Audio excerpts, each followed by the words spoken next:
FastLane is 18 days away, and we have two new matches to go through, and two huge matches at that. So let's get right to it. First off, a rematch for the SmackDown Tag Titles as the Usos, the new champions, defend against the Best in the World, Shane McMahon, and The Miz.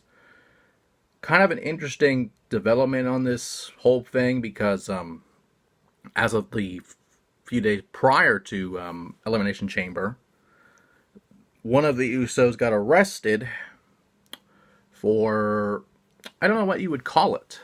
It wasn't really any kind of belligerence. It wasn't really disorderly conduct. It wasn't really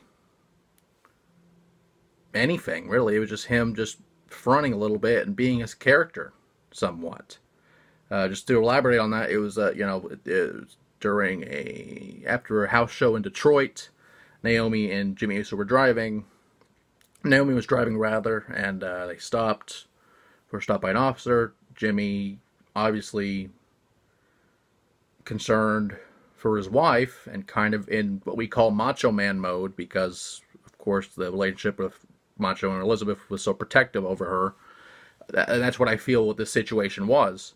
That just over-escalated. And it might have been a disorderly conduct charge. I'm not sure. It may have just been breaching the peace or something like that.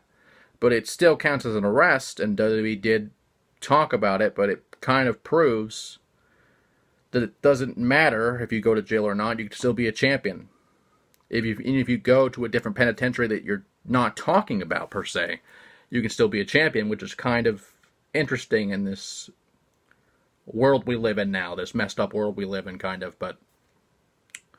And there's nothing wrong with it. It wasn't even a felony or a misdemeanor or anything like that. It was just... Which technically a breach of the peace could be a misdemeanor if you really want to charge it as that.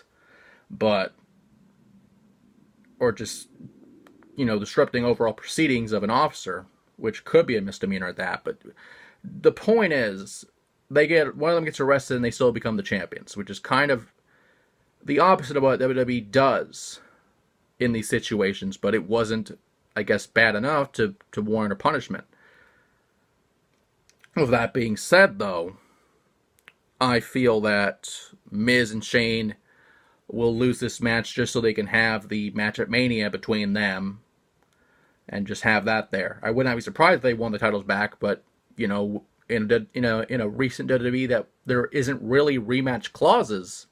It's interesting that this match got happening. Of course, Shane had the power to make the match in the first place, but, it's interesting to see what will happen if they win the titles back. Will there be a rematch at WrestleMania? Will there even be a thing at WrestleMania? Who knows? And speaking of WrestleMania implications, the Hemp title, Captain Planet himself, Daniel Bryan, defends against Kofi Kingston in a one-on-one match. Kofi pinned the WWE champion last night on SmackDown and was deserving of this title rematch. And technically it's a rematch because he was in the chamber, but he has a lot better odds than being in the chamber where there was multiple men, where he was in there for a while, not as long as maybe the other competitors, but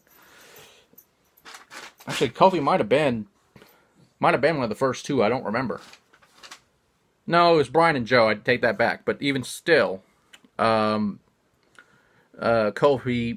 was in there for a while, and he had that hour Broadway in the Gauntlet match. But also, Kofi's probably, I don't want to say he's the more experienced, but you have 11 years experience in this business, let alone in WWE, a system that is probably one of the more chaotic work schedules and travel schedules in general for wrestling.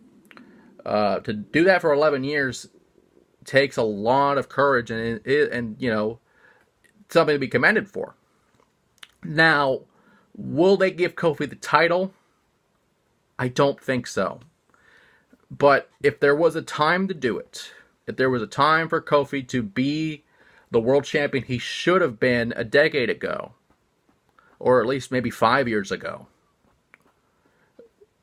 if you even want to think that, but if he doesn't win this match, I don't know he'll ever get another shot at the title.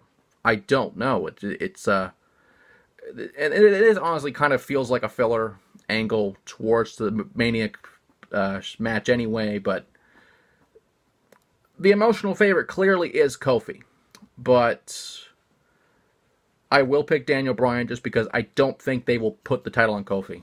If they haven't done it then, they won't do it now. I may be wrong on that, but I just feel that they won't do it. They didn't do it in the chamber, they won't do it here. But and as fortunate as that is, that's probably what will happen. But with that being said, FastLane is 18 days away, and a lot more matches will be made, especially with the new women's tag titles, and especially with Asuka needing a challenger for WrestleMania. So something will happen there. But again, so far so good.